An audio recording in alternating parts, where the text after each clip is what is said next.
Hello guys, నేనైతే బిర్యానీ చేశాను. నేను యూట్యూబ్లో చూసే నేర్చుకున్నాను. ఆల్మోస్ట్ నాకు వచ్చిన వంటలు నాన్ వెజ్ కానివ్వండి, వెజ్లో కొన్ని యూట్యూబ్లో ఆల్మోస్ట్ నేను బిర్యానీ కానీ ఏవైనా సరే వంట వీడియోస్ చూస్తూ ఉంటాను.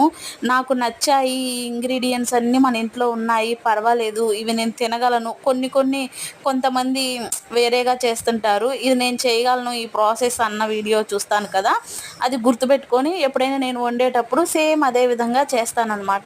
ఆ విధంగా నేనైతే వంటలన్నీ యూట్యూబ్ ద్వారానే నేర్చుకున్నాను. అస్సలు చాలా అంటే ఆల్మోస్ట్ అన్ని వంటలు యూట్యూబ్ ద్వారానే నేర్చుకున్నాను. ఇంతకు ముందైతే ఎక్కువ చేస్తూ ఉండేదాన్ని. పెళ్ళైన కొత్తల్లో ఏది చేయాలన్నా చాలా ఇంట్రెస్ట్ ఉండేది. ఇప్పుడేంటంటే మా నాన్న ఏం తినడు, వాడు అసలు ఏం చేసినా కానీ వాడికి పప్పు, సాంబార్, రసం ఈ మూడు ఉంటే చాలు. ఇంకా చికెను ఏం తినడు.